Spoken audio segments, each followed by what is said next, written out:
Bonsoir Pierre-Henri Guignard. Alors, pour vous présenter rapidement, je dirais qu'après une belle carrière dans la diplomatie, sur le continent américain notamment, une carrière en France en cabinet, où vous avez été auprès de monsieur de Villepin, de monsieur Michel Barnier, vous êtes l'un des artisans en fait de cette COP21. C'est bien de mettre un visage sur un moment historique, puisque Laurent Fabius vous a nommé secrétaire général de l'association.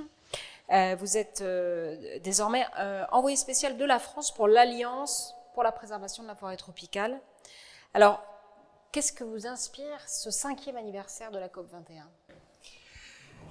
Merci pour cette présentation. Et je continue à être au service de cette diplomatie française.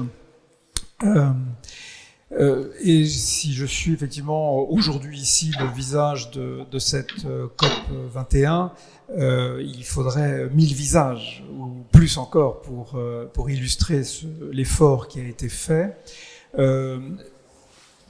D'abord, rappeler que la COP21, c'est pas simplement un énorme succès de la diplomatie française, c'était avant tout une conférence des Nations Unies. Et la communauté internationale a choisi Paris pour une échéance très importante. Et quand nous avons commencé cette aventure, plus de 2 ans avant, presque 3 ans avant la date, nous n'étions pas certains d'arriver à ce résultat.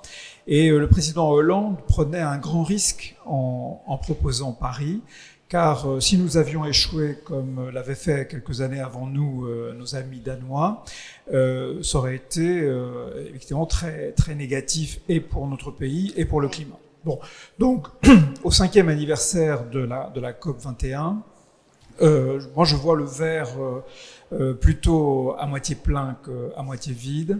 Nous avons tous ensemble, c'est-à-dire la communauté internationale, avec la société civile, donner un instrument formidable à notre planète qui est cet accord, qui permet effectivement, qui est universel d'abord, et ça c'était une grande première, et ensuite qui était ambitieux et qui reste ambitieux. Et donc nous voyons bien que cet accord en même temps est fragile. Les États-Unis, en tous les cas l'administration américaine, c'est Trump, l'administration Trump, parce que Joe Biden. Oui, c'est ça, l'administration Trump, mais c'est exclu pendant un temps des obligations de l'accord de Paris. Ce qui ne voulait pas dire d'ailleurs que les États-Unis en sortaient totalement, puisque la société civile, les États, les entreprises ont continué à travailler dans cette logique. Pour moi, le principal bénéfice, c'est d'abord d'avoir des objectifs très clairs, d'avoir pu travailler sur une base scientifique. Il n'y aurait pas eu d'accord de Paris, à mon sens, si le GIEC n'avait pas fait un travail formidable pour convaincre les climato-sceptiques de ce qui était en train de se produire dans la planète. Et je crois que nous sommes tous, d'une façon ou d'une autre, aujourd'hui, convaincus que nous devons produire différemment, nous devons consommer différemment et nous devons vivre différemment. Ça, c'est pour vous ce qu'a apporté cette COP21, c'est-à-dire cette prise de conscience avec les rapports du GIEC. Alors oui, absolument. Le rapport du GIEC est arrivé en 2013. C'était le premier rapport du GIEC qui était véritablement convaincant et qui... Votre portable ? Je ne crois pas. Ah bon ? Mais c'est pas grave, hein. C'est un sac. C'est le sac de Sylviane, je crois. C'est le sac de Sylviane qui sonne. Il est à ta disposition. Non mais montez Sylviane, montez, on est en famille là. Donc, je crois qu'effectivement on est là sur l'essentiel pour la COP21 et nous aurons 5 ans après, ça a été rappelé tout à l'heure, la COP26 de Glasgow qui devrait nous permettre de... Sylviane, récupérer son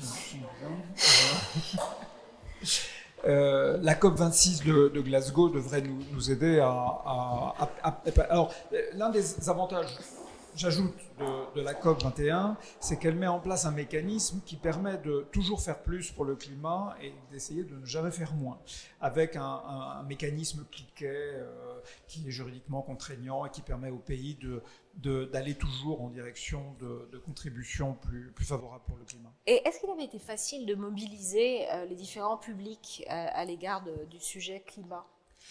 Eh bien, je devrais dire non pour dire que ça avait été un travail formidable, ça avait été extrêmement difficile. La réalité, c'est que le moment était venu, je crois.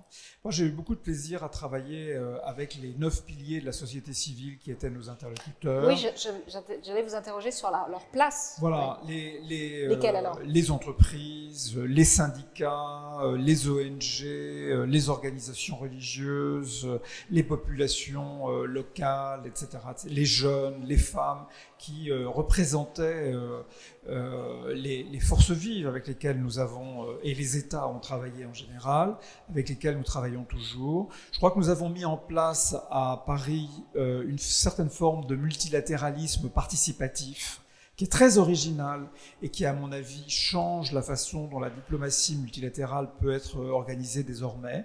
Aujourd'hui, vous avez rappelé que j'avais ces fonctions à la demande du président de la République pour créer cette alliance pour la préservation des forêts tropicales.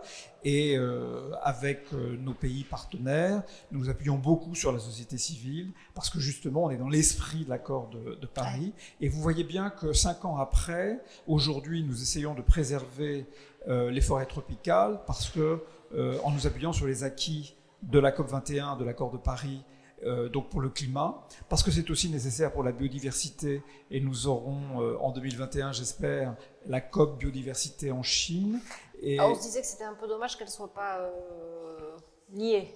Alors elles le sont en réalité, parce que les sujets sont les mêmes, les interlocuteurs sont différents, et il n'est pas absurde qu'on essaye de faire avancer les deux sujets parallèlement.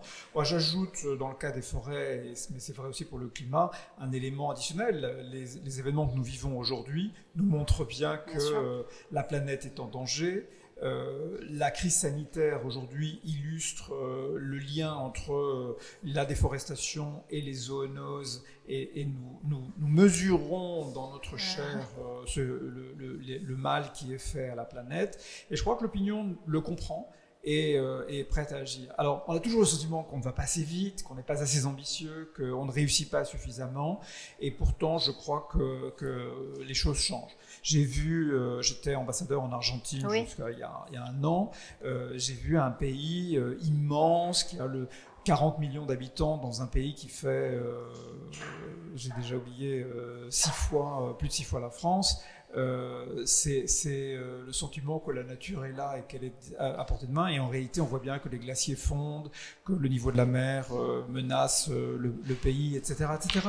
Donc partout sur la planète, je crois que l'accord de Paris a permis une prise de conscience. Et cette prise de conscience, c'est une pression constante sur les gouvernants, sur ceux qui sont aux affaires et qui donc doivent prendre en compte les attentes de l'opinion.